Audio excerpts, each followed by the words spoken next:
Hola a todos, bienvenidos a un conversatorio en Hamburgo, un espacio para generar puentes entre ambos lados del charco. Quien les habla es Karen. Y yo soy José Pedro y hoy, 30 de octubre de 2021, como todos pueden apreciar, tenemos el placer de contar con Catalina Fernández. Hola Cata, bienvenida, ¿cómo estás? Oye, ahora sí, parece que me habían Ahora sí. silenciado. Hola, hola, ¿cómo están? Censura, Bien. me están censurando desde el comienzo. ¿Cómo es esto Mal. posible?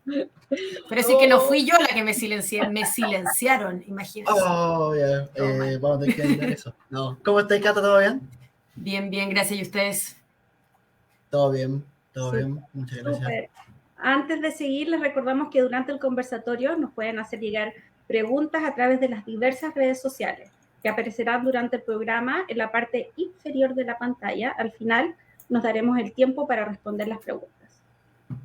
Bueno, para las personas que no tienen o no quieren tener una cuenta de Facebook, también nos pueden escribir a través de Twitter, Instagram o en las redes ciudadanas y libres del Fediverso. Solo necesitan añadir el hashtag CatalinaDH, es decir, el símbolo de gato y la palabra CatalinaDH juntos. Y por favor, intenten escribir su mensaje en 100 caracteres para que quepan en 2 líneas de la pantalla.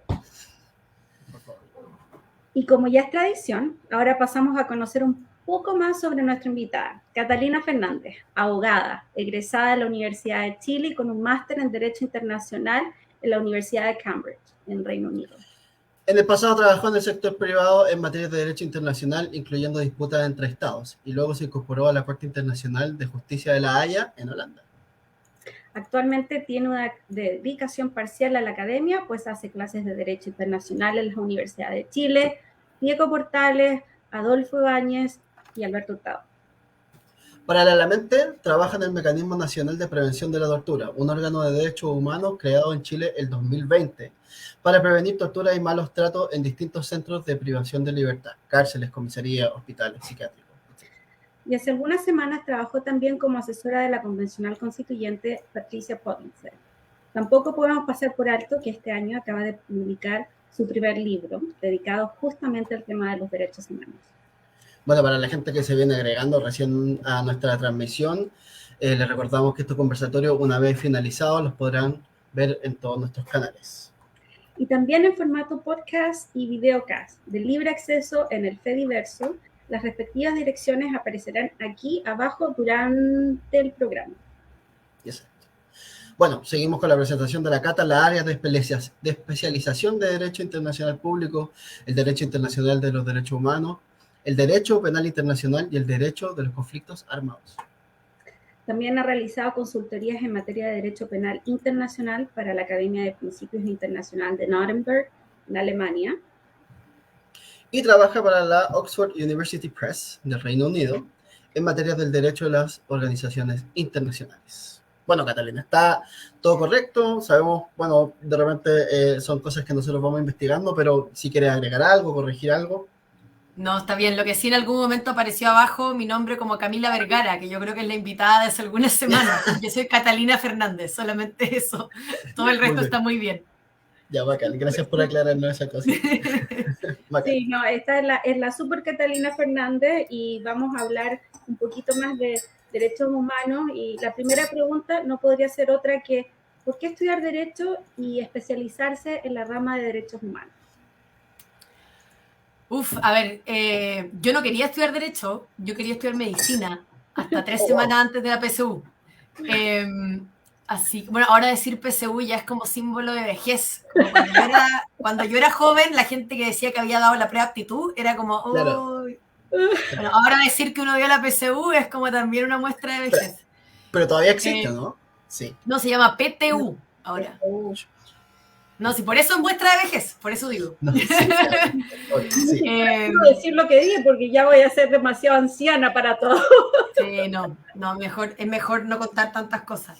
No, pero cuando yo estaba a punto de dar la prueba de admisión a la universidad, digámosle, decidí que quería estudiar Derecho en ese entonces porque me gustaba mucho la política. Y sentía que estudiar medicina 15 años, digamos que es lo que dura medicina, para después dedicarme a la política era un despropósito. finalmente no me dediqué a la política, finalmente encontré en la carrera el Derecho Internacional, que igual tiene bastante de política, pero de política internacional, digamos.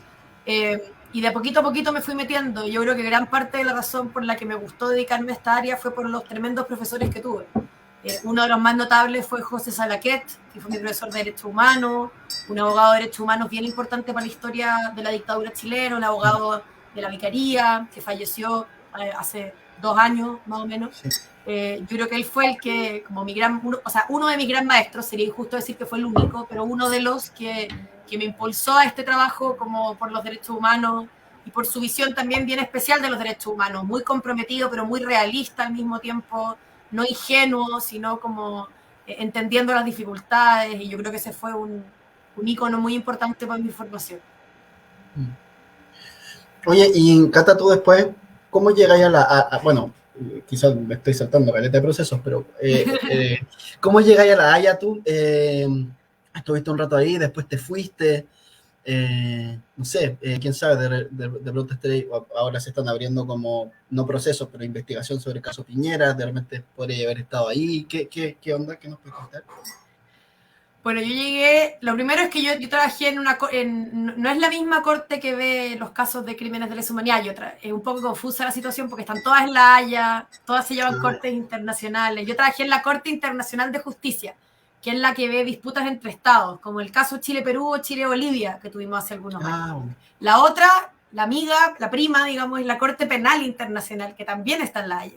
Pero no es el mismo tribunal. Es una confusión muy común en todo caso, porque todos están en La Haya, todos son tribunales.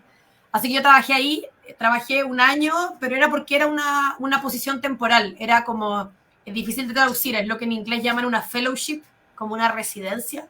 Sí. Claro. Porque no es realmente una pasantía, es como una figura como intermedia, pero duraba 1 año. Así que llegué allá después de hacer mi magíster.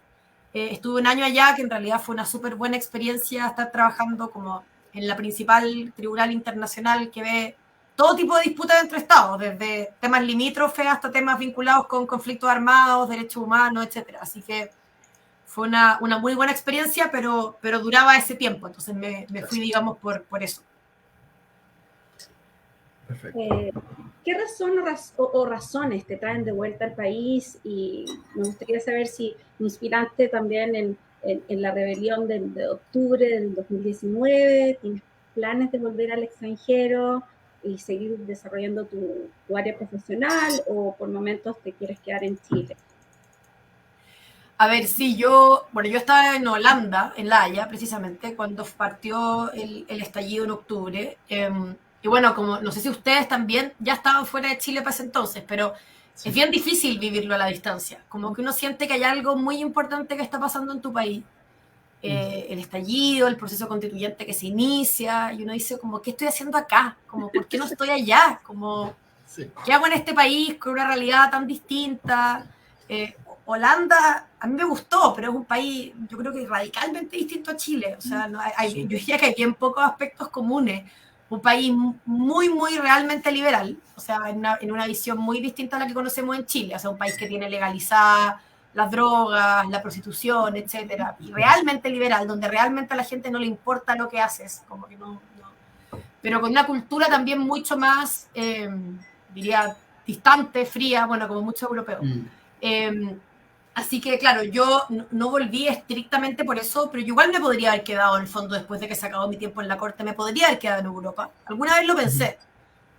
Mi plan original era quedarme un tiempo más, y la verdad, entre el estallido y la pandemia, yo lo único que quería era volver a Chile. O sea, entre la soledad de la pandemia, por último, vivirla en un país donde hablas el idioma. Yo nunca aprendí a hablar holandés. Oye, sí. Así que, claro, todo eso me impulsó a volver a Chile. No tengo muchos planes de irme de nuevo, al menos en el corto plazo. Uno nunca sabe qué irá a pasar más adelante. Pero yo estoy feliz de estar de vuelta en Chile. Yo quería hacerlo, quería poder trabajar en temas vinculados al derecho internacional y los derechos humanos acá. Nunca fue mi sueño radicarme en Europa, por el contrario, a mí me gusta Chile, y creo que como tenía algo que sentía que tenía que volver a aportar de una manera que quizás no era muy útil, pero yo sentía como que había algo que la distancia no me permitía participar como me gustaba. Bueno, para la gente, que nos está viendo nuestro conversatorio, les recordamos que nos pueden hacer llegar sus preguntas por redes sociales, añadiendo el hashtag CatalinaDH, gatito CatalinaDH, y en el Facebook Live directamente en el chat. Y para los que están sumando recién a nuestra transmisión, le contamos que estamos junto a la gran Catalina Fernández, quien nos está contando algunos detalles de su vida y sus experiencias en el movimiento estudiantil y bueno, y todo lo que ha pasado con tu vida. Sí, ahora vamos a hablar un poco de tu libro, de la obra que hiciste, digamos, que bacán, primero bacán escribir un libro, creo que es algo súper peludo, súper bien ahí. Y bueno, ¿qué te lleva a planteártelo, escribirlo? Sobre derechos humanos, además, en tu libro Los límites de la fuerza, mitos y verdades sobre los derechos humanos. Bueno, yo debo partir, siendo bien honesta, la idea no fue mía, la idea fue de la editorial, que yo creo que fue una súper buena idea, pero no me la quiero llevar porque mucha gente me dice, oye, qué buena idea escribir un libro como derechos humanos para como gente común y corriente, digamos, gente que no ha estudiado derecho, gente como los abogados los llamamos legos, esa es la palabra que los abogados usamos para los muggles, como eso te iba a decir, somos personas no mágicas. Exactamente. Igual alguna vez aprendí que es una palabra que no solamente es de los abogados, pero los abogados la usan especialmente. Es como nosotros y los legos. Bueno, como los magos y los buggles. Pero bueno, yo fui idea de ellos me contactaron. Un poco por una cuestión que había partido con mucho hilo de Twitter. Como qué son los derechos humanos, por qué nos protegen frente al Estado, como cuáles son algunos de sus elementos principales. A mí siempre me había interesado la idea de cómo democratizar el conocimiento asociado a los derechos humanos, pero por Twitter, por mis redes, digamos, yo no tenía más espacio que eso, o sea, jamás hubiera soñado con escribir un libro. Y ellos me contactaron y me invitaron a escribir un libro y bueno, ahí estuvimos pensando, la idea de los mitos se nos fue ocurriendo un poco conjuntamente, como elegir ciertas como frases comunes, clichés que uno escucha en la discusión pública, pero fue una iniciativa que yo estoy súper agradecida de la editorial, porque a mí contactaron a mí, que no soy nadie, que tengo un par de seguidores en Twitter, digamos, pero y me ofrecieron esta súper buena oportunidad que en realidad fue una experiencia muy bacán, escribir el libro y como hacer ese esfuerzo que yo creo que a todos los que hemos estudiado una carrera nos toca, de cómo explico lo que yo sé en términos técnicos, cómo lo explico en términos fáciles. Como, no sé, José podría decir la teoría de la música, como cómo explico estas cosas en fácil, cómo la gente, porque no es fácil muchas veces, por alguno estudia muchos años. Y para mí fue una experiencia muy bonita como hacer ese trabajo de divulgación, de democratización del conocimiento. Bueno, nos planteaste algo al respecto acerca de cómo te sentiste, ¿verdad? Cuando no estabas en Chile, en todo lo que fue octubre de 2019. Pero igual nos gustaría como aprender y profundizar un poquito y saber qué es lo que sentiste al leer, escuchar todo este tema. ¿Cómo fue tu reacción, ¿entiendes? Al hecho.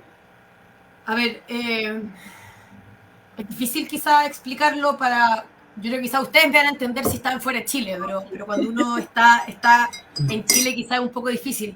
Yo creo que por un lado sorpresa, como de que todo hubiera explotado, o sea, a mí no me sorprende como el origen, ¿cierto? El país es un país muy desigual y salvo lamentablemente un ex ministro de salud que manifestó estar muy sorprendido sobre el nivel de la desigualdad y el hacinamiento y la pobreza en Chile, yo la verdad, a pesar de ser una persona súper privilegiada en mi vida, yo creo que sí entendía, digamos, el nivel de desigualdad que había en nuestro país. Pero a pesar de eso, uno ha visto protestas muchas veces, ¿cierto? O sea, sí. Todos participamos en ellas cuando estábamos en la universidad, por la educación, por la AFP, por la salud, por lo que sea, ¿cierto? Y de pronto esta cuestión como que explota y uno nunca puede explicar muy bien por qué explotó esta y no explotaron las anteriores. En verdad, difícil saber. Hay hartos como elementos, ¿cierto? Como esta idea de la gota que rebalsó el vaso, pero probablemente ni los sociólogos, los antropólogos, que son mucho más expertos en esto que yo, también hasta el día de hoy se preguntan como, bueno, ¿por qué explotó ahora y no explotó antes, ¿cierto? Pero claro, fue como esa sorpresa, esa como esperanza de que esto podía efectivamente marcar un cambio. Para mí el proceso constituyente es una cuestión que yo viví y vivo con mucha esperanza, como de que puede ser, no de que va a resolver todos los problemas, pero sí de que puede ser una nueva como oportunidad para rediscutir aspectos fundamentales, para repensar como pacto social, ¿cierto? Y también con mucha frustración, como con mucha frustración, está pasando algo en Chile, yo estoy tan lejos, uno igual quiere ser partícipe, uno igual quiere participar en el colectivo, ¿cierto? O sea, ver la marcha del 1.000.000 de personas y decir, o sea, ¿qué hago yo acá? Pero igual hicimos una pequeña reunión de chilenos en La Haya y en Ámsterdam, pero igual, o sea, una sensación de como pequeñez al otro lado del mundo. Y claro, también frustración porque hubo muchos abogados y estudiantes de derecho que como usaron las herramientas del derecho también para ayudar, para ir a visitar comisarías, para ver a detenidos, y yo no podía hacer nada de eso. Entonces era como, oye, el abogado de derechos humanos no pone un pie en una comisaría porque está al otro lado del mundo como haciendo cosas. Así que harta frustración también, pero yo creo que el principal sensación era esperanza, como, oye, qué bacán que al fin en nuestro país se están poniendo verdaderamente sobre la mesa estos temas tan relevantes. Sí, en verdad es loco igual, la sensación que decís tú como de ver todo y cierta impotencia también de no poder hacer nada desde, o sea, se pueden hacer cosas, pero desde acá no hay mucho, digamos, más que observar y mandar energía.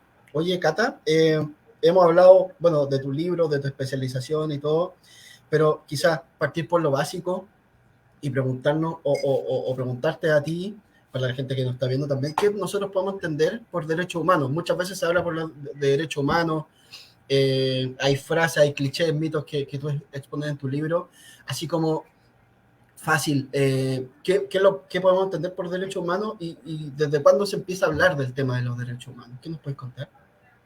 Pues lo primero que yo creo que hay que decir antes de responder es que esta es una idea controversial, porque la idea de los derechos humanos es una idea política.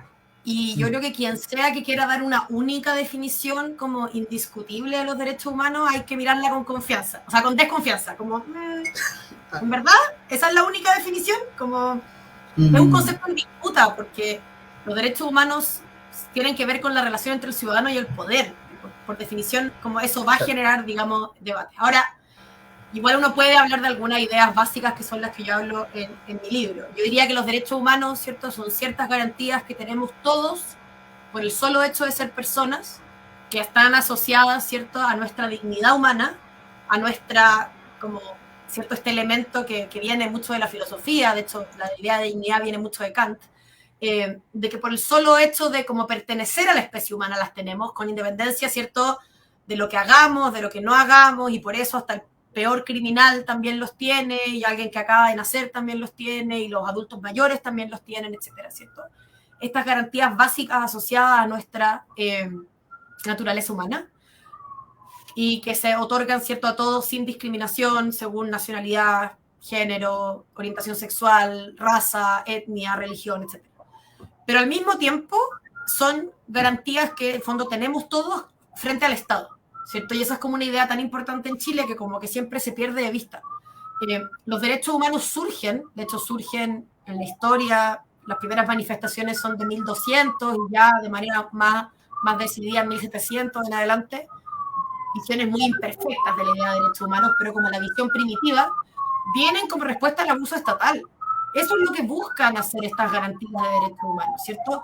No buscan regular las relaciones entre individuos, entre yo y ustedes, porque para eso ya estaba el derecho penal, que existía hace muchísimo tiempo. El derecho penal es una idea mucho más antigua que la idea de los derechos humanos. Entonces, si yo a ustedes, digamos, les robaba o los lesionaba o los mataba, el derecho penal regulaba eso, en una relación entre dos personas relativamente iguales. Sabemos que no somos realmente iguales, pero relativamente iguales, ¿cierto? Los derechos humanos no buscan replicar eso. Los derechos humanos, la idea que parte a nivel nacional y luego se transforma en una idea internacional, sobre todo después de la Segunda Guerra Mundial, es regular nuestra relación con el Estado y poner límites al Estado, ¿cierto? ¿Por qué? Porque el Estado tiene mucho más poder que todos nosotros. Porque el Estado tiene el monopolio del uso de la fuerza, porque el Estado cuenta, digamos, con una institucionalidad a su favor y frente a él, el Estado, nosotros somos pequeños, muy pequeños.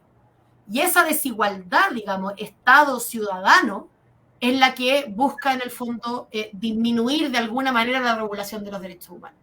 Entonces, cuando a mí me dicen, los carabineros no tienen derechos humanos, Por supuesto que tienen derechos humanos, son personas, como todas las personas tienen derechos humanos. Pero el que puede violar sus derechos humanos es el Estado. Y de hecho puede ocurrir. Por ejemplo, si los envían a una misión muy peligrosa sin los resguardos suficientes o sin, no sé, pues el equipamiento apropiado para proteger sus vidas, y como consecuencia de esa negligencia del Estado, un carabinero, por ejemplo, sufre lesiones, ahí también puede ser que el Estado haya violado sus derechos humanos, ¿cierto? Entonces no se trata que, de nuevo, los carabineros o los gendarmes o el ejército, quien sea, no tengan. Si todos tenemos derechos humanos, por supuesto que sí, pero se, digamos, configuran como un límite al Estado. Y esa yo creo que es la idea que en Chile, no sé si no se sabe, yo creo que quienes repiten eso lo saben, solamente que lo quieren tergiversar, digamos, que es lo que uno ve mucho en el discurso público. So, acceder a estos derechos, ¿son un privilegio natural? ¿Son derechos adquiridos? ¿Quién tiene la responsabilidad de garantizar estos derechos? Bueno, ahí ya no me atrevo a dar una única discusión, ¿cierto? Una respuesta, ¿cierto? Esa es una discusión que hay en el derecho, o si estas son cuestiones que vienen, digamos, de la naturaleza, lo que se llama el derecho natural, ¿cierto? Que es una cuestión que además viene con una larga tradición religiosa. Hay otras visiones y hay otras discusiones que en el fondo lo plantean como una garantía de seres racionales, o esta idea de la dignidad, que no es una idea necesariamente vinculada a una tradición religiosa. O sea, uno puede creer en la idea de la dignidad humana sin creer en Dios, ¿cierto? Ahí no hay una única respuesta. Y ahí es donde yo digo, como uno no puede presentar una única visión. De hecho, cuando me decían qué son los derechos humanos, bueno, Marx diría, son los derechos del hombre burgués. Esa es su visión de los derechos, y así hay distintas tradiciones, ¿cierto? Pero sí lo que hay en común, quizá uno diría en distintas tradiciones, es que es algo que las personas tienen por el hecho de ser personas. Y por tanto, no están condicionados, y eso es súper importante, al cumplimiento de ningún deber. O sea, no es que yo tenga que hacer algo para tener derechos humanos, o no hacer algo, ¿cierto? No es que yo me tenga que comportar bien para tener derechos humanos, sino que los tengo solo por el hecho de ser persona. ¿Y quién está obligado a resguardarlo? El Estado. El Estado es el principal, digamos, responsable. Hay algunas discusiones sobre si, como han evolucionado los tiempos, nuevos actores podrían tener también, no se les llama obligaciones, se les llama responsabilidad en materia de derechos humanos, y hay discusiones súper interesantes de si las empresas, por ejemplo, tienen esas obligaciones, o si grupos armados no estatales como el Estado Islámico, Al-Qaeda, ¿cierto?, podrían tener esas obligaciones. Pero para simplificarlo, esencialmente, ¿cierto?, la idea es el Estado, precisamente por esta idea de desigualdad entre un, digamos, ente todopoderoso, sin límites, en principio, y el ciudadano que precisamente busca ponerle esos límites para resguardar su vida, su integridad, etc. Oye, y en ese sentido, bueno, se habla mucho de la violación de los derechos humanos. ¿Qué alternativas existen o se pueden dar para evitar, para no caer en estas violaciones de los derechos humanos? Depende quizás un poco de los países, pero ¿qué nos podéis decir tú? ¿Qué has visto? Uy, hay harta cosa que uno podría decir. El tema de las violaciones a los derechos humanos, primero se puede en el fondo prevenir y reprimir, ¿cierto? Evitar que ocurran, pero también, bueno, en eso trabajo mucho yo, obviamente nada de lo que yo digo acá representa a mi empleador, pero eso es lo que trabaja en mi trabajo media jornada, ¿cierto? Prevenir precisamente las violaciones. Y también reprimirlas cuando ocurren, esa es como la otra dimensión. Y hay mucho de eso que se puede hacer a nivel local, ¿cierto? En el fondo, desde tomar medidas para regular adecuadamente el uso de la fuerza por parte de carabineros, desde tomar medidas para asegurarse que las cárceles sean lugares dignos, digamos, donde las personas puedan vivir una vida que reconozca su humanidad, ¿cierto? Que a pesar de que han cometido delitos siguen siendo humanos, de nuevo, siguen siendo dignos.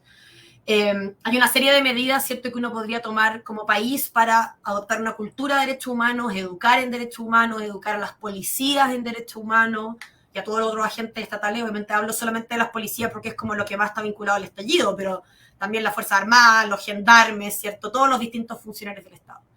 Y también está la dimensión como de reprimir una vez que ya ocurrieron esas violaciones, y ahí es la importancia de las investigaciones penales, ¿cierto?, contra los individuos, en el fondo los policías, los gendarmes o quienes específicamente hayan sido responsables de las violaciones. Y también la responsabilidad del Estado. Y acá hay no sé si han visto, pero ya se han presentado algunas demandas por parte de víctimas de violencia durante el estallido, por ejemplo, víctimas de violencia ocular, que solicitan reparaciones económicas al Estado. Porque, digamos, la violación no solamente se repara juzgando al que fue responsable, ¿cierto?, al carabinero particular, sino que también, en el fondo, a esa víctima reparándole su daño a la salud, ¿cierto?, todos los gastos en los que tuvo que incurrir, todo cómo se afectó su proyecto de vida, todo el dolor, digamos, psíquico, mental, ¿cierto?, lo que llamamos los abogados el daño moral, incluso, que no se puede, digamos, manifestar tan fácilmente en una suma de dinero. Entonces está toda esa la dimensión, digamos, local, de que es prevenir, pero también ir a tribunales contra los individuos, contra el Estado, etc. Ahora, si todo eso fracasa, ¿qué puede ocurrir? Digamos, no digo que sea necesariamente el caso en Chile, todavía yo creo que hay que ver cómo siguen las investigaciones. Han habido señales malas, pero también han habido señales buenas en algunos casos. Acaba de haber una condena ayer creo que fue, por tortura durante el estallido social, o anteayer. Entonces, esa es toda la dimensión, digamos, chilena. De lo que, ahora, si eso no funciona, si las víctimas no obtienen justicia, por ejemplo, porque no se persigue a quien fue responsable, o si las víctimas no obtienen las reparaciones, en el fondo, para el daño físico o mental que sufrieron, ¿cierto? Las personas que perdieron los ojos, pensemos Fabiola Campillay, ¿cierto? Entre tantos otros casos horribles, ahí están las instancias internacionales. Y ahí la más común, ¿cierto?, es la Corte Interamericana de Derechos Humanos. La Corte Interamericana es un tribunal internacional al que uno puede acudir como individuo, cumpliendo con ciertos pasos. De hecho, primero hay que ir a la Comisión Interamericana de Derechos Humanos y después uno puede llegar a la Corte y decir, oye, el Estado de Chile no ha reparado adecuadamente, digamos, la violación que yo sufrí. Y ahí la Corte puede condenar al Estado de Chile. Y hay varias condenas, no por el estallido aún, porque estos son casos lentos, no se hagan ninguna expectativa de que esto va a ocurrir en los próximos 3 años, pero eventualmente, ¿cierto?, podría ocurrir que esos casos del estallido llegaran a la Corte Interamericana. Y tenemos casos del pasado que han llegado a la Corte Interamericana. Hay casos de comuneros mapuche, por ejemplo, condenados por ley antiterrorista, que precisamente intentaron las acciones legales en Chile, perdieron y fueron al sistema interamericano a decir Chile ha violado mis derechos humanos. Y la Corte les dio la razón. Y así hay muchos otros casos más. Entonces, esa es como, digamos, lo que también permite la idea misma y el sistema de los derechos humanos, que la protección no se acaba en Chile. Uno tiene que partir por Chile, uno tiene que partir acá, intentando acá, digamos, obtener reparación. Pero si eso fracasa, se entrega otra alternativa a las víctimas, que es acudir ante un sistema internacional. ¿Por qué? Porque precisamente un Estado que viola los derechos humanos muchas veces no es el mejor, no es el más apropiado para reparar esas violaciones. Y por eso acudir a instancias internacionales va a ser especialmente útil para las víctimas. No sé si eso resume muy general cuáles son, digamos, las hipótesis y las alternativas. Sí, ya nos has explicado los derechos humanos, nos explicaste además que los agentes del Estado también tienen derechos humanos, pero queríamos ver el punto de cómo podemos limitar el actuar de la policía sin poner en riesgo la seguridad ciudadana. Porque la gente está muy preocupada además de eso, ¿verdad? Entonces, según tú y todos los estudios que tú has hecho, ¿cómo tú crees que se puede prevenir esto? Esa es una súper buena pregunta, porque es importante entender que la idea de los derechos humanos no es contraria a que exista una policía. De hecho, si lo pensamos, una policía puede ser muy importante también para proteger los derechos humanos. Correcto. Y para proteger en general los derechos de todas las personas. No sé, pues imaginémonos la importancia que tienen las policías en los casos de violencia de género, la importancia de que las víctimas tengan a quien acudir cuando son víctimas de violencia, hayan, por ejemplo, medidas de protección, que son las que realizan típicamente las policías, o la importancia que es en general para las personas, en el fondo, contar con seguridad, ¿cierto? Si querer vivir en un país seguro es una cuestión legítima, que uno puede querer, digamos, en el fondo, que eso funcione. Entonces, la idea misma de una policía no es incompatible con la idea de los derechos humanos. De hecho, el derecho internacional lo reconoce, las policías son necesarias. Pero tenemos que tener, digamos, una forma, yo diría, distinta de entender las policías. Esta también es una discusión súper compleja. Yo no diría que soy, digamos, experta en policía, como para tener exactamente la receta, digamos, que haya que seguir. Pero yo creo que hay algunas cuestiones importantes que en Chile necesitamos avanzar. Primero, necesitamos entender, por ejemplo, que la manifestación y la protesta no es algo malo. En Chile como que cualquier cosa que haga ruido en la calle es como vulneración del orden público, hay que reprimir, ¿cierto? Por cierto que la protesta violenta y la protesta que en el fondo, no sé, pues los saqueos, yo eso jamás lo voy a justificar, pero la protesta pacífica es un derecho humano. Y cualquier persona que haya ido a una manifestación estudiantil en los últimos 15 o 20 años puede dar fe que a veces las manifestaciones se disolvían cuando no estaba pasando nada. O quizás había una persona que estaba tirando una piedra. Y es como, ¿cómo es posible que la policía no pueda, digamos, reducir a esa persona sin disolver el ejercicio de la protesta y reducir a esa persona, por cierto, de manera respetuosa de sus derechos humanos, no disparándole perdigones a los ojos, que es lo que hace la policía chilena? Entonces, eso es lo primero, entender que la protesta es un derecho y es algo que las personas pueden ejercer y a lo que no tenemos que tenerle miedo. Segundo, que por tanto las personas que se manifiestan son ciudadanos, no son enemigos. Y esa es una cuestión que uno ve súper problemática en la policía chilena. Y tiene que ver con un montón de factores, entre otros que la policía y los carabineros en particular estén tan militarizados y tengan toda la historia de la dictadura, ¿cierto? También influye en eso. La policía chilena, carabineros en particular, no tanto la policía de investigaciones, funciona mucho con lógicas militares. Y las lógicas militares, y acá me pongo mi otro sombrero de persona que estudia los conflictos armados, los militares están educados para atacar a un enemigo y para destruirlo. No es eso, y eso lo puede hacer efectivamente un ejército en el contexto de un conflicto armado, y bueno, esa es una discusión más larga, pero eso no es lo que tiene que hacer una policía. El que tiene al frente no es un enemigo, es un ciudadano, ¿cierto? Y esa cuestión en Chile hay que cambiarla radicalmente. Y eso supone un montón de cosas. Yo creo que supone una policía realmente subordinada a la autoridad civil, algo que en Chile no existe. Es verdad cuando se dice que Carabineros se manda solo.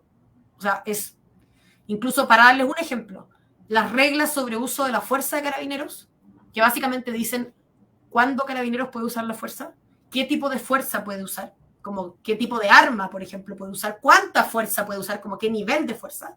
Todas esas reglas que dicen básicamente cuándo los carabineros te pueden disparar con una escopeta de perdigones es pura autorregulación de Carabineros. O sea, para mí eso es como, no hay que ser experto para entender que eso es un problema. ¿Cómo puede ser que el mismo que use la fuerza se autorregule? O sea, eso ya no, nos habla de una policía que decide autónomamente cómo actuar. Y eso tiene que ver con un paradigma que hemos mantenido en Chile hace mucho tiempo, de que la autoridad civil no está realmente por sobre Carabineros desde un punto de vista operativo. Tiene algún nivel más general, organizacional, pero no está esa subordinación real a la autoridad civil. Y yo creo que esas son algunas de las cuestiones que tenemos que discutir en el proceso actual, de rediscutir qué tipo de policía queremos, cómo queremos una policía realmente respetuosa de los derechos humanos, una policía comunitaria, una policía más cercana a la ciudadanía, una policía de nuevo que no vea en la manifestación una amenaza, sino un ejercicio legítimo de un derecho, una policía entrenada realmente en derechos humanos y en su alcance también operativo, como no solo la teoría, sino qué significa respetar los derechos humanos en un caso concreto. Tantas cosas, yo creo, en las que hay que considerar. Bueno, seguimos con los temas que estamos comentando con Catalina. Les recordamos que nos pueden hacer todas sus preguntas por todas las redes sociales en las que tenemos presencia, Twitter, Instagram, Facebook, directamente desde el chat, y en estas otras añadiendo solamente el gatito y después Catalina DH. Durante el conversatorio van a ir apareciendo algunos mensajitos y al final tenemos una sección donde sus preguntas serán contestadas.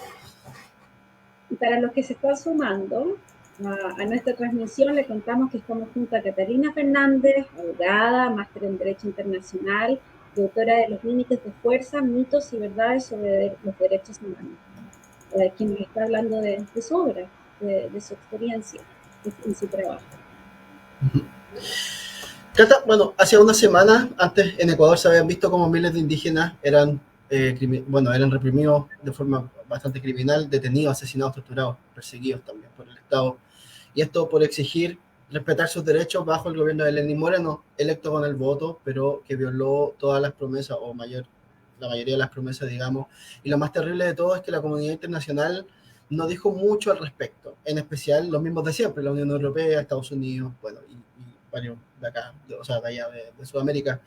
¿Crees que esto, lo que viene pasando en Colombia, bueno, en Ecuador, en Haití, ayudó un poco para que quizá el gobierno de Piñera no sintiera miedo con las consecuencias de soltar quizá a los carabineros? Porque claro, como tú recién nos contaste, Carabineros se manda un poco solo, entonces con todo lo que está pasando, quizás tú sientes que estas experiencias en el continente quizás afectaron un poco esa decisión o simplemente los mandaron y ya. O sea, yo creo que tenemos varios ejemplos similares en la región, algunos anteriores, algunos posteriores a Chile, ¿cierto? También tuvimos importantes como ciclos, como decías tú, de protesta y de violencia policial en Colombia, en Perú, entre otros, ¿cierto? Es difícil saber qué tanto, yo creo que sin duda hay una influencia para la ciudadanía. La ciudadanía, en el fondo, se inspira mutuamente en los procesos, es como, no sé, por lo que pasaba, obviamente, en otra dimensión, no quiero compararlo por completo, pero la primavera árabe, ¿cierto? Como empiezan los movimientos ciudadanos en algunos países y los demás también, en el fondo, van copiando. Los ciudadanos van inspirándose por las experiencias de sus vecinos y por las posibilidades de mayor justicia, etcétera. Entonces yo creo que ahí sin duda hay una influencia en el fondo de cómo la ciudadanía va despertando, va entendiendo que la manifestación, que exigir sus derechos es algo, digamos, que pueden hacer, que tienen derecho a exigir. Y claro, también estamos en un contexto en la región tenemos varios gobiernos autoritarios, varios gobiernos con graves como problemas en la comprensión de la idea misma de los derechos humanos. Y es bien notable como esa es una cuestión que no necesariamente en el fondo, no sé, pues en Latinoamérica hemos visto como muchos gobiernos de derecha, pero también de izquierda. Se han transformado en fuertes represores de los derechos humanos, muy contrarios al globalismo, hay que salirnos de los derechos humanos, lamentablemente no es un discurso solo en Chile. Y hay como esta desconfianza de que la idea de los derechos humanos sea algo como digno de proteger. De hecho, yo en el libro hay un capítulo que se llama como Hay que salirnos de la ONU, pero lo doy en sus dos versiones. Hay que salirnos de la ONU porque es comunista, pero también existe la visión hay que salirnos de la ONU porque es imperialista, porque en el fondo está una idea de Estados Unidos y de los países imperialistas. Yo creo que hay mucha desconfianza, yo creo que la idea de los derechos humanos está tensionada, y está tensionada en gran medida porque la ciudadanía no entiende lo que son, porque las autoridades se aprovechan de ese desconocimiento, porque está esta idea de que los derechos humanos como que protegen a delincuentes y las autoridades se aprovechan mucho de eso para distorsionar la idea, ¿cierto? Y que la ciudadanía mire con desconfianza esta idea de los derechos humanos. Entonces, sin duda, yo creo que estos ciclos de violencia hablan de un fenómeno regional de desconfianza, de no respeto a los derechos humanos y que lamentablemente yo diría es transversal a distintos sectores políticos. Lamentablemente lo hemos visto en distintos gobiernos, no es una cuestión que sea exclusiva de gobiernos de derecha, lamentablemente. Y claro, eso nos habla de cómo la idea misma de los derechos humanos quizás también está en crisis. Está en crisis porque precisamente no... La ciudadanía tampoco la ha entendido como una herramienta emancipadora. Y ahí vuelvo al libro, por eso yo creo que el libro es importante, y por eso hablar de derechos humanos es importante, para que la ciudadanía entienda que acá hay una herramienta emancipadora, acá hay una alternativa que ellos tienen para, digamos, enfrentarse precisamente al autoritarismo, y que es una herramienta imperfecta, lo sabemos, ¿cierto? Tú decías, a veces hay graves violaciones de los derechos humanos y la comunidad internacional no dice mucho, y eso también nos habla de otro tipo de falencias. Pero es una herramienta que en cualquier caso permite, digamos, configurar sus demandas en una clave distinta, en una clave de derechos. No es que yo quiera, digamos, justicia porque tengo un berrinche. Yo quiero justicia porque la justicia es un derecho. Yo quiero tener, digamos, acceso a una vivienda digna porque eso es un derecho. No es porque yo ando, digamos, solicitando una cuestión que se me acaba de ocurrir y se me acaba de pasar por la cabeza. Entonces yo creo que sin duda tenemos un problema a nivel regional, probablemente también a nivel mundial, de desconfianza del multilateralismo, desconfianza de la vida de los derechos humanos, desconfianza frente a Naciones Unidas. Y bueno, habrá que ver cómo los tiempos, cómo esto va evolucionando en los próximos años, yo creo. Siguiendo la línea de tu libro, ¿no? Escribir sobre derechos humanos nunca ha sido una tarea fácil. En el título del libro tuyo, la palabra mitos, ¿verdad? Es algo que es interesante ahondar. ¿Qué nos puede decir al respecto? ¿Qué ejemplos en los hechos ocurridos ¿verdad? El 18 de octubre y siguiente, ¿nos puedes dar al respecto? O sea, ¿cuáles son los mitos que se están dando y que la gente no sabe? Bueno, el libro tiene varios mitos, ¿cierto? Tiene, no sé si soy capaz de decirlos todos de memoria, pero digamos algunos que alguna vez alguien me dijo, este es como el libro para responderle al tío en el asado. Y a mí me pareció un gran concepto, como el tío que te dice, ¿y qué pasa con los derechos humanos de los carabineros? Entonces, ese es un mito. Ese, de hecho, uno de los primeros que aparece en el libro, esta idea de los derechos humanos como derechos solamente para los delincuentes, qué pasa con los derechos humanos de los carabineros, qué pasa con los derechos humanos de la gente honesta, qué pasa con los derechos humanos de la gente que vive cerca de la Plaza Dignidad, ¿cierto? Son discursos que escuchamos tanto. Que habla de, claro, no entender lo que decíamos antes, que efectivamente todos tienen derechos humanos, pero los derechos humanos hablan de la reacción frente a la violencia estatal. Un segundo mito es, ahora cualquier cosa es un derecho humano, ¿qué pasa con los deberes humanos? Entonces ahí se desarrolla un poco también algunos derechos, como que usé ese mito como excusa para explicar algunos derechos que creo que son especialmente relevantes, y luego explicar que todos estos derechos no están condicionados al cumplimiento de ningún deber. Uno puede discutir, y yo creo que es una idea interesante, si uno tiene ciertos deberes por el hecho de vivir en comunidad. Yo de hecho creo que sí. Yo creo que uno tiene ciertos deberes como éticos, digamos, de colaboración, de solidaridad hacia el otro. Alguien puede opinar que no, por cierto. Alguien que tenga una visión, digamos, más individualista puede opinar que no tiene ningún deber. Además, uno tiene deberes legales, como pagar impuestos o cumplir la ley. Pero esos deberes, digamos, no están vinculados con los derechos humanos. En otras palabras, si yo soy un pésimo ciudadano, no me preocupo de mis vecinos, no pago mis impuestos y violo la ley, igual tengo derechos humanos. Después viene esto de que hay que salirse de la ONU, algo que además hemos escuchado recientemente con un candidato presidencial que se quiere salir de, además, un órgano de la ONU al que no pertenecemos, así que no sé de qué se quiere salir. Después viene esta idea de que los derechos humanos no le permiten a la policía hacer su trabajo, o que, ¿qué otro más? Que está bien hablar de violación a los derechos humanos en la dictadura, pero ahora estamos en democracia, como hay que guardar las proporciones, etc. Entonces, son frases todas reales, hay un par más, todas reales, todas frases que yo he escuchado, que he leído en algún lado. Hay un capítulo un poco más crítico, que dice, como los derechos humanos son perfectos, y ahí yo digo, no, igual recordemos que también hay críticas a la idea de los derechos humanos, hay críticas desde el feminismo, hay críticas desde el marxismo, hay críticas de distintas corrientes que dicen, oye, está bien, pero también recordemos que acá hay una única visión que se está reflejando y también es una, como lo que decía antes, está un concepto en disputa. Entonces son como estas frases clichés, ¿cierto?, que repiten muchas veces autoridades o personas, precisamente porque no saben o porque nos quieren engañar. Ahí yo creo que están los dos casos. Entonces el libro usa esos mitos como una excusa para explicar que todos tenemos derechos humanos, pero que son derechos humanos frente al Estado, para explicar algunos derechos humanos, para explicar de qué sirve la ONU, para explicar cómo enfrentamos el tema de las violaciones a los derechos humanos en una dictadura versus en una democracia imperfecta, pero una democracia al fin y al cabo, etc. Entonces yo creo que esa es como la dinámica del libro. Vamos a derribar estos mitos y al mismo tiempo vamos a aprender un poquito cuál es, digamos, la idea misma y el fundamento de los derechos humanos. Perfecto, perfecto. Oye, y bueno, nos comentaste anteriormente que la idea, bueno, del libro no fue tuya, que se te acercaron para plantear hacer este libro, digamos, como en modo fácil, ¿no? Están estos libros conocidos que son estos libros for dummies, que son como explicando cosas más simples para la gente, y me imagino que la idea iba un poco por ahí. Entonces yo quería preguntarte, ¿cuál ha sido un poco la recepción del libro en cuanto a ese lenguaje? Para nosotros los legos y les legos, ¿cómo ha reaccionado la gente o qué comentarios te han llegado de repente? Porque, bueno, yo también tengo el libro, lo leí, está es un lenguaje súper amigable, súper leíble. ¿Crees que eso ayuda o ha ayudado a la gente a involucrarse más con los derechos humanos desde un punto de vista, claro, mucho más fácil y no tan con lenguaje o nomenclatura tan complicada? ¿Qué nos puedes decir de eso?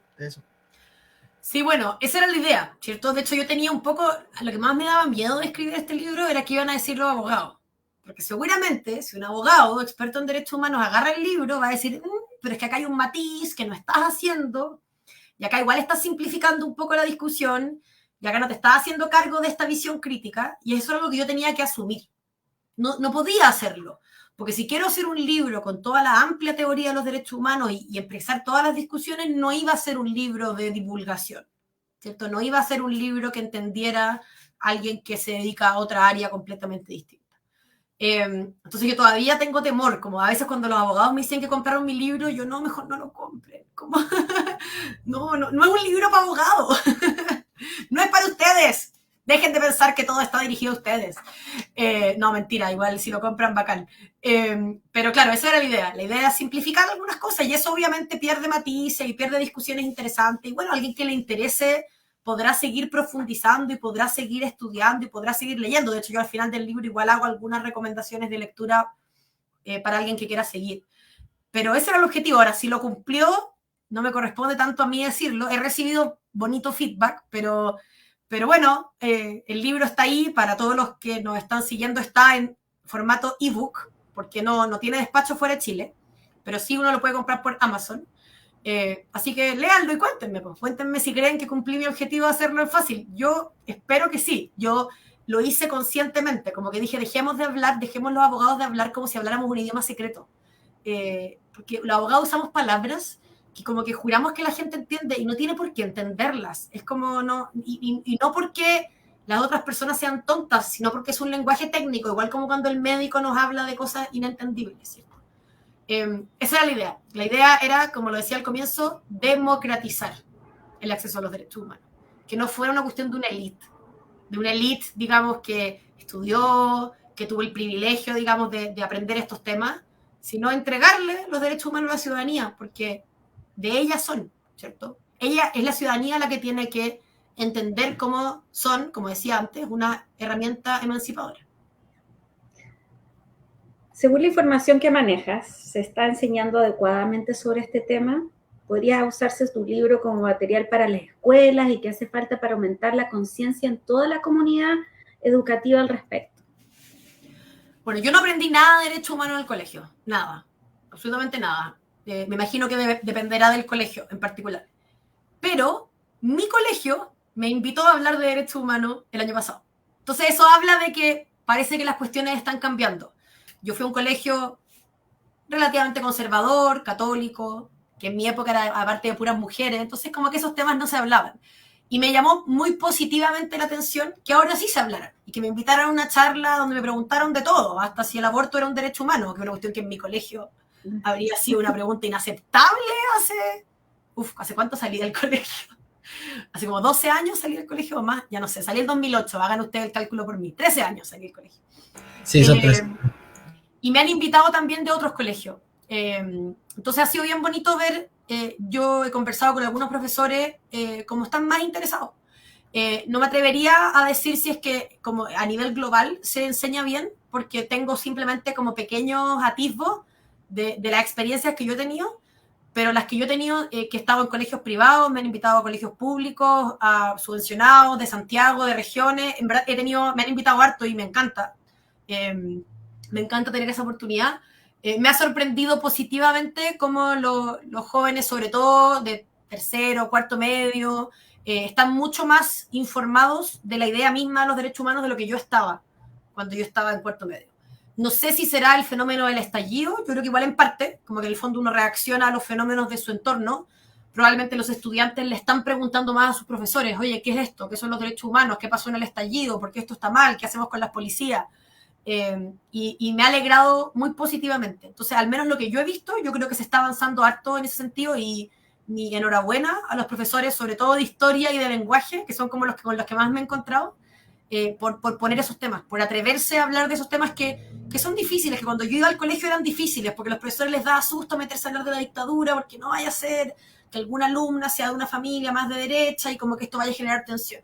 Siento que eso ya no es tan así, y eso me alegra. Eso creo que es una buena noticia.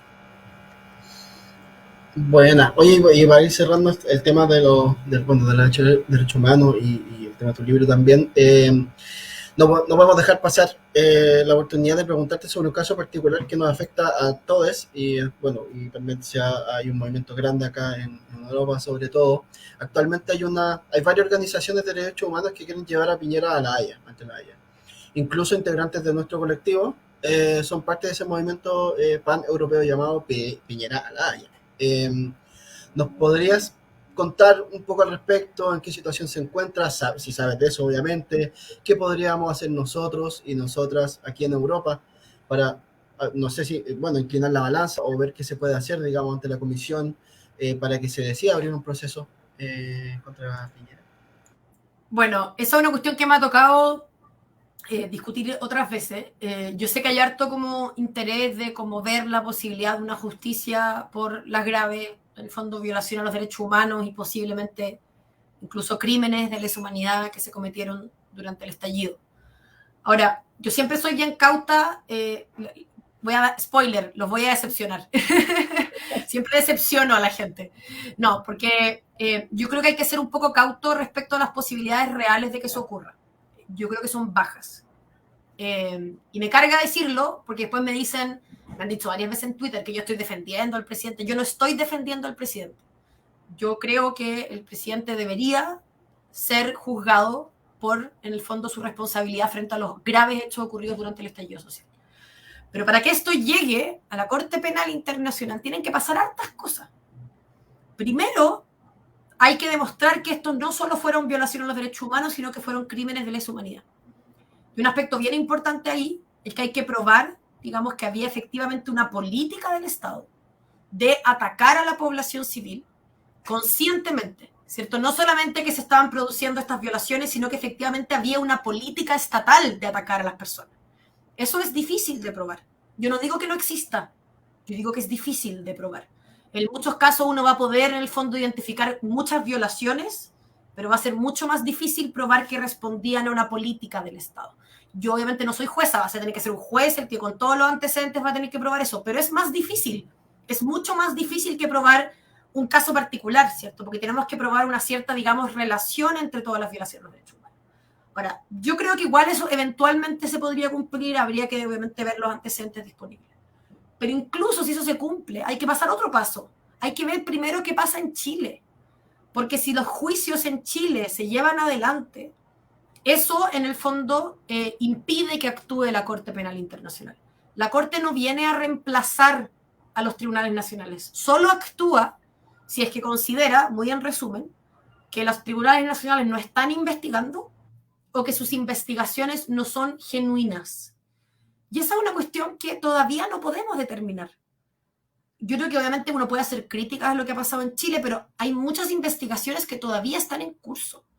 Y mientras no tengamos una decisión más definitiva o mientras no veamos realmente antecedentes que nos digan estas no son investigaciones genuinas, la Corte Penal no va a intervenir, porque no puede, por su estatuto. No puede intervenir si hay investigaciones en el fondo genuinas en el país de origen. Y lo tercero es que además de todo eso, si la Corte Penal Internacional se mete en Chile, se le abre una puerta súper grande de meterse en hechos en violencia, en protesta en países democráticos, ¿cierto? Yo creo, a pesar de todas sus imperfecciones, que Chile sigue siendo un país democrático, una democracia imperfecta, pero sigue siendo un país democrático. Y eso le abre la puerta a la Corte a meterse en una tremenda cantidad de países, porque, digamos, Chile no es el único país donde existe abuso policial, a una tribunal con recursos muy limitados, muy, muy limitados, ¿cierto? Entonces, yo creo que hay que pasar varios pasos todavía. No digo que sea absolutamente imposible que ocurra. Si efectivamente tenemos los antecedentes, que los va a tener que tener un tribunal, ¿cierto? De que esto efectivamente había una política del Estado.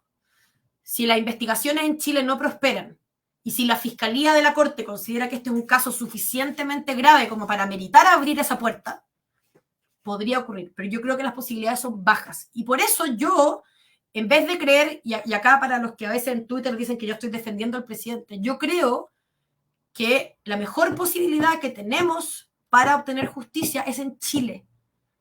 Y yo creo que eso no es malo.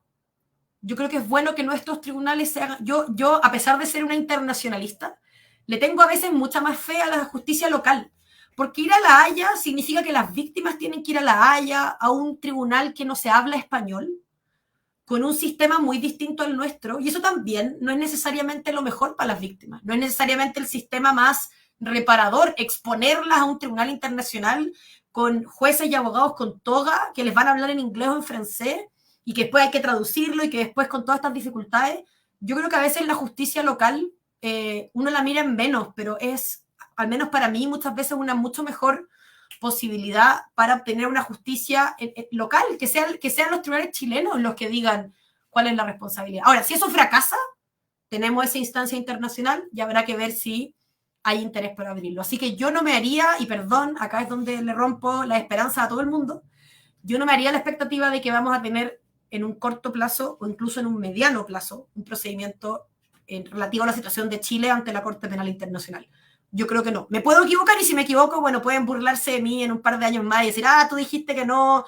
Esto es lo que yo creo según mi experiencia. Insisto, y esto lo voy a volver a repetir, no porque no hayan crímenes, sino porque tenemos que cumplir todos estos demás requisitos y porque también hay consideraciones pragmáticas. La Corte no tiene recursos ilimitados. Puede ser que prefiera meterse en otros casos. La Corte ahora está investigando las violaciones cometidas por los talibanes en Afganistán. Es posible que el fiscal de la Corte prefiera investigar eso que la violencia policial en Chile. Y eso puede estar bien o puede estar mal. Cada uno puede opinar lo que quiera. Pero yo creo que es más probable que a él le interese investigar los talibanes en Afganistán que abrirse la puerta a un, digamos, situación como la chilena, que además le abre la puerta a un montón de otras situaciones parecidas a la chilena, como Colombia, como Perú y como tantos otros países, incluso europeos, que tienen graves problemas de violencia policial. Así que perdón, pero vengo a... yo creo que es difícil, yo creo que es improbable. Muchas gracias. Para quienes se están sumando a nuestra transmisión, les recordamos que estos conversatorios, una vez finalizados, los pueden encontrar en nuestro canal de YouTube.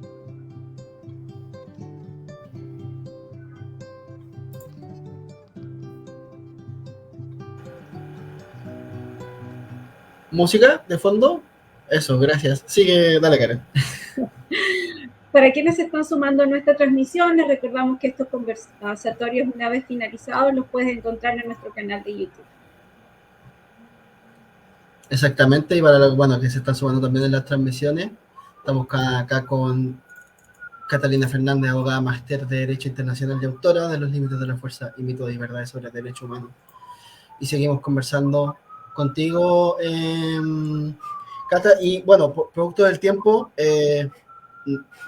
nosotros hay varios temas que queremos conversar, nos hubiera gustado conversar contigo, sobre todo el tema de la convencional. Eres asesora de convencionales, estás trabajando ahí, pero producto del tiempo quizás lo vamos a dejar para otra instancia. ¿Puedo decir una cosa como libremente sobre la convención? Bueno, si queremos, si queréis, conversamos de la convención. No, es que efectivamente podemos hablar un poquito. Yo esto es culpa mía porque le dije a los chicos que tenía un poco una limitación de tiempo. No, pero si puedo decir una cosa de la convención, diría, por favor, infórmense de la convención y no se queden con solamente lo que pasa en los medios. Porque lo que uno ve en los medios es el, comillas, circo de la convención, y eso no es cierto. Eso no es lo que está pasando al interior de la convención. Si bien han habido momentos en el fondo críticos que yo no niego, que pueden haber generado un poco más de ruido, la discusión, sobre todo al interior de las comisiones, es una discusión súper seria, súper comprometida. Y acá voy a decir algo impopular, incluso varios convencionales de derecha al interior de las comisiones son mucho más comprometidos y dialogantes y dispuestos a llegar a soluciones que lo que uno ve en el pleno y en todas esas discusiones. La convención es algo tremendamente relevante. Yo creo que de verdad es la única salida institucional que tenemos a la crisis política que vivimos ahora. Así que por favor no se queden con lo que dicen los medios, porque no es cierto que se hayan subido el sueldo, no es cierto que se haya eliminado la libertad de enseñanza, no es cierto que se quiera cambiar el nombre al país, no es cierto, ya no me acuerdo qué otras cosas han dicho, pero no son ciertas, son mentiras. Así que no dejemos destruir la convención, por favor, porque yo creo que es demasiado relevante. Ahora, si quieren preguntar un par de cosas de la convención, yo tengo unos minutitos más, por si queremos, si no pasamos a lo último, como ustedes prefieran. Sí, nos encantaría seguir conversando contigo, así que unas preguntas cortitas para ti. Trabajas con la lista de los independientes no neutrales. ¿Nos podría decir qué te llevó a ello y cuál ha sido su postura en los temas referidos a los derechos humanos? Te preguntamos esto porque en un reportaje periodístico fue una de las listas sin propuestas en temas de género y sobre los derechos humanos en relación a los pueblos originarios. Entonces, queremos saber un poquito más qué es lo que te llevó a acercarte a esta lista y cuál es la idea de los derechos humanos que ellos están tratando de traer a la convención. La verdad no sé cuál será ese reportaje periodístico, pero eso no es cierto. De hecho, nosotros todos los candidatos tenían ciertos lineamientos constitucionales que trabajamos bien democráticamente en conjunto.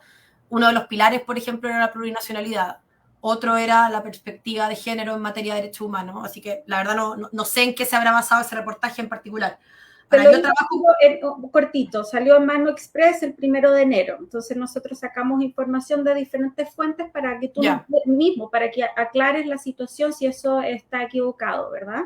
Sí, yo, como digo, no he visto ese reportaje en particular, pero eso no es cierto. O sea, yo la razón por la que entré a trabajar con los independientes no neutrales, que ahora nos llamamos independientes por la nueva Constitución, porque se han sumado algunos que originalmente no eran del pacto en la convención, se han sumado también al trabajo de los INN, como Mauricio Daza, por ejemplo, entre otros. Y yo lo hice precisamente porque había un compromiso súper claro con la política, con los derechos humanos. Yo trabajo en particular con la convencional Patricia Politzer y sus ejes, por ejemplo, uno de sus ejes era la perspectiva de género.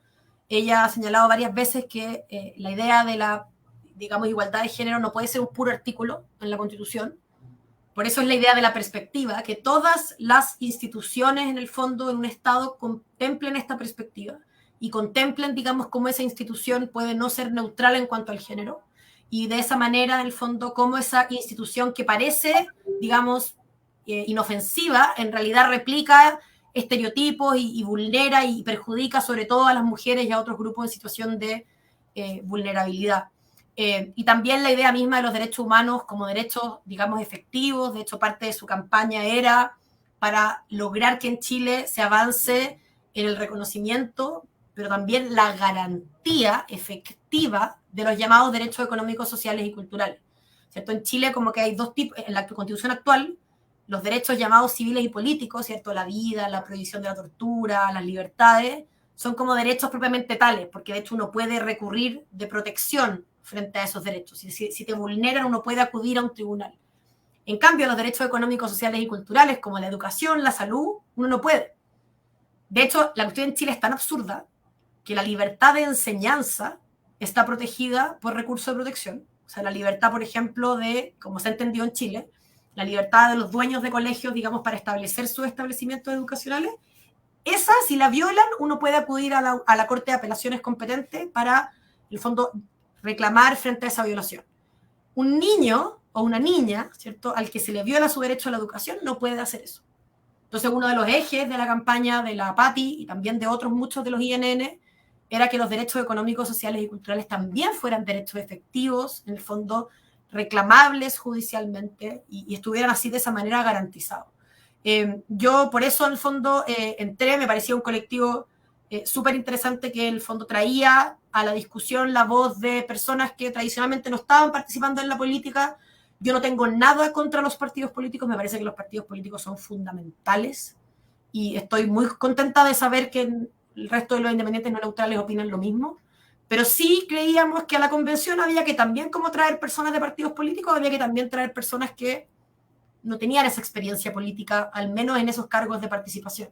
Y así tuvimos un montón de personas elegidas que eran dirigentes sociales, que era gente que trabajaba distintos temas en sus colectividades. La inmensa mayoría de los INN nadie los conoce, ¿cierto? Uno conoce a la Patti Politzer y a Benito Baranda, que son como los dos nombres más conocidos. El resto eran precisamente dirigentes sociales que venían a traer sus ideas a la nueva Constitución. Y a mí eso me parecía muy, muy, muy valorable. Y estoy muy contenta de ver cómo precisamente se ha podido trabajar en la convención en conjunto con otros colectivos de centroizquierda. Se ha trabajado mucho con el Frente Amplio, se ha trabajado mucho con el colectivo socialista, entre otros, precisamente para avanzar estos temas de género, de derechos humanos, entre tantos otros, ¿cierto? Así que yo de verdad ha sido una súper buena experiencia y puedo garantizar desde mi trabajo que es un colectivo profundamente comprometido con los derechos humanos, comprometido con un Estado plurinacional como tal, ¿cierto? No multicultural, como lo llaman algunos, que es como una visión mucho más atenuada de la idea, no, plurinacional, reconociendo, digamos, que existen pueblos preexistentes al Estado de Chile, entre tantos otros. Así que yo me siento en ese sentido muy, muy orgullosa de estar trabajando en un colectivo donde esas ideas son prioritarias. Perfecto. Oye, y así como, bueno, de la Constitución y la Convención podríamos seguir hablando, pero así como cortito también, y llevando un poco el tema más a la actualidad, tú como, bueno, abogada y experta en temas de derechos humanos y todo eso, en cuanto a los presidenciables y la presidenciable, ¿cómo ves tú el tema de los derechos humanos? ¿Qué quizás, así como cortito, quizás qué candidato o candidata tendría quizás un proyecto más concreto en esos temas, o ves tú que van a tener más compromiso con ellos? No sé, así como pincelada, ¿qué nos puedes decir? A ver, yo lo primero que puedo decir es que tenemos un candidato que representa una amenaza gravísima a la protección de los derechos humanos, tanto a nivel nacional como internacional, que es José Antonio Kast, que yo creo que es un peligro, un tremendo peligro que sea electo y que pase a la segunda vuelta. Yo creo que representa un retroceso radical en, digamos, la idea misma de los derechos humanos, en el reconocimiento de los derechos de las mujeres y las diversidades, entre tantos otros, ¿cierto? Me parece preocupante. Uno nunca sabe si creerle o no a las encuestas, uno como que les cree un poco, pero uno igual sabe que se equivocan, pero uno no sabe si se van a equivocar para arriba o para abajo esta vez. Entonces yo como que la verdad no me atrevo a decir nada. Pero me parece preocupante lo que está pasando ahí. Y espero de verdad que no pase segunda vuelta. Ahora, yo creo que hay dos candidaturas de centro-izquierda que representan una protección, digamos, de las ideas básicas de derechos humanos. Mi candidato es Gabriel Boric, pero yo no quiero ser, digamos, no quiero de mala fe decir, yo creo que la candidatura de Yanna Proboste también ofrece garantías, al menos en materia de derechos humanos. En otras materias podríamos discutir, por algo mi candidato es Gabriel Boric y no ella. Pero yo no quiero, o sea, yo creo que también ella ha demostrado un compromiso por los derechos humanos, un compromiso por garantías fundamentales, un compromiso por la idea misma de la, digamos, relación internacional, y no es de salirnos de todo, salirnos de la ONU, salirnos de los derechos humanos. Uno de los asesores de CAS propone salirnos de la Corte Interamericana de Derechos Humanos. O sea, esto que yo les decía, si es que en Chile las reparaciones no se producen, tenemos la posibilidad de acudir a esta instancia internacional. Bueno, uno de los asesores de José Antonio Kast, su asesor en temas internacionales, quiere que eso ya no se pueda hacer, ¿cierto? Entonces yo de verdad espero, de todo corazón, que tengamos dos candidaturas de centroizquierda en la segunda vuelta. Y lo digo a pesar de saber que si la otra candidatura de centroizquierda es Yanna Proboste, es posible que Gabriel Boric le vaya peor. O sea, yo creo que se dificulta más su triunfo. O sea, que yo prefiero eso. Prefiero que tengamos dos candidaturas de centroizquierda y que se haga un poco más difícil el éxito de mi candidato a tener el riesgo de una candidatura de extrema derecha en la segunda vuelta. Así que yo en eso pongo, digamos, el otro día vi un tuit que decía algo parecido, como pongo mis convicciones más profundas por sobre el cálculo electoral, porque de verdad creo que José Antonio Kast pase segunda vuelta es terrorífico. Esa es la palabra, terrorífico. Para los derechos de las mujeres, de las disidencias, de los defensores de los derechos humanos, para los derechos de los pueblos originarios, para los derechos de todos los que quieren protestar, de todos los que nos consideramos personas de centro izquierda o de izquierda porque él nos quiere perseguir y identificar, y entre otros aspectos. Entonces, yo de verdad espero que prime esta protección, digamos, por los derechos humanos, y prime lo que vimos en la Convención Constitucional, que vimos que la extrema derecha tiene menos de un tercio. Entonces, no, por eso a mí me cuesta creer que él realmente pueda pasar a segunda vuelta, porque no sé dónde habría crecido tanto la extrema derecha. Espero de verdad que las encuestas se estén equivocando y que no lo tengamos en la segunda vuelta. Sí, hay que estar ojo con ese tema. Bueno, que el 21 de noviembre son las elecciones, para la gente que no lo sabe o que nos está viendo, y recién ahí sabremos si es que habrá primera o segunda vuelta, dependiendo de, obviamente, los resultados. Bueno, producto del tiempo y de lo que hemos conversado, nos quedan varios temas en el tintero con la Cata, ella como asesora, hay temas con los asesores que están pasando también, bueno, las preguntas del público y todo esto, pero bueno, queríamos empezar ya empezar a despedirnos con nuestro conversatorio. Ahora sí, bueno, muchas gracias por habernos acompañado en esta charla, Cata. La verdad es que, bueno, se hace corto el tiempo, se puede conversar mucho más, pero siempre cuando hay una buena conversa significa que el tiempo pasa rápido y bueno, quizás también, quién sabe, te podríamos tener una segunda oportunidad y ahí podemos hablar más de tu trabajo en la convención Yo y encantada. también obviamente todo lo que pase después con las presidenciales. Encantada, cuenten conmigo, feliz. Y con estas palabras llegamos al final de esta entrevista. Amigos, hoy tuvimos de invitada a Catalina Fernández, abogada, máster en Derecho Internacional y autora de Los Límites de la Fuerza, mitos y verdades sobre los derechos humanos, quien tuvo la amabilidad de aguantarnos y responder a todas nuestras preguntas. Bueno, también agradecemos a todos quienes hoy nos acompañaron en este espacio. Les esperamos nuevamente, ojalá muy pronto, en un nuevo conversatorio con otra invitada igual de interesante, igual de bacán, para tocar aquellos temas que nos importan a todos. Obviamente este espacio no podría ser posible sin la participación de la Asamblea Abierta Chile Despertó en Burgos. Invita a todos los chilenos, familiares y amigues a sumarse a este proyecto en crecimiento para levantar un puente de solidaridad entre nuestros territorios. Si quieren participar activamente, pueden tomar contacto con nosotros a través de las redes sociales que aparecen en la parte de abajo de la pantalla. Bueno, obviamente también en el programa de hoy, además está, bueno, frente al micrófono, no estamos nosotros, pero también hay gente que está detrás. Está Daniel en el diseño, en la edición de material, bueno, está Karen, Richard y Daniel en los libretos también. José ha sido quien nos ha venido ayudando con la música. Daniel y Sol fueron en esta ocasión los encargados de las redes sociales. Nuestro compañero Richard será responsable de llevar este conservatorio a los formatos de videocast y podcast para las plataformas libres de Fediverso. Y por supuesto no podemos dejar de agradecer a quienes nos ayudan todas las semanas para las difusiones e ideas dentro de la asamblea y del colectivo que tenemos nosotros. Y por último, bueno, no queremos agregar nada más, pero tenemos libre disposición para que Cata en 30 segundos, un minuto de confianza para que hables, digas, cuentes lo que quieras sin ningún tipo de restricciones. Por favor, el micrófono se te deja. Sí, yo, bueno, quiero primero agradecerles. De verdad, lamento tener que cortarlo un poquito antes cuando quedaban tantos temas que hablar y de verdad encantada les acepto la invitación para otro día seguir hablando de la Convención Constitucional. Ahí uno podría hablar un conversatorio entero sobre lo que está pasando. Quiero simplemente invitarlos a dos cosas, una ya la adelanté. La primera es informarnos de verdad bien sobre lo que está pasando en la Convención. Yo de verdad creo que la situación en Chile, o sea, no podemos negar que la situación en Chile es crítica. Estamos en una crisis política relevante y hay que resolverla. Y yo creo que no se resuelve con más fuerza policial. Yo creo que no se resuelve con un estado de emergencia.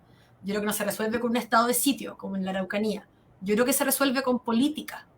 Y la forma de, digamos, resolverla políticamente es la convención. Yo sé que hay aspectos de la convención que a todos nos pueden haber decepcionado, hay cosas que pueden no gustarnos como resultaron, pero yo creo que hay que defenderla realmente. Hay que entender que la alternativa es el caos. Y el caos nos arriesga a mayor violación de los derechos humanos. La alternativa, si no tenemos una salida política, es que el Estado va a seguir reprimiendo, va a seguir violando los derechos humanos, va a seguir restringiendo nuestras libertades. Y de verdad yo creo que es importante, digamos, poder realmente avanzar en eso. Y lo segundo es informarse bien antes de las votaciones. Yo creo que esta no es una elección que dé lo mismo. Hay un candidato, sobre todo, que representa un riesgo tremendo para la protección de los derechos humanos de todas las personas. Así que votemos informados, todos los que están en el extranjero. Yo sé que a veces los locales de votación no están tan cerca de donde uno vive. Vayan a votar, pídanse el fin de semana. Yo sé que es una lata, yo sé que uno quiere descansar, pero por favor vayan a votar. Es tremendamente importante lo que está pasando y lo que está en juego en la próxima elección. De verdad, de nuevo, muchas gracias a mis entrevistadores y a todos los que nos estuvieron escuchando en este rato. Gracias, Cata, a ti por la buena onda, por darnos tanta información y finalmente, ¿verdad?, traer tanta información a todos nosotros. ¿Quién les habla? Karen. Y yo soy José Pedro, quienes estuvieron al micrófono y también les decimos hasta la próxima a todos. Chao. Chao. Chao.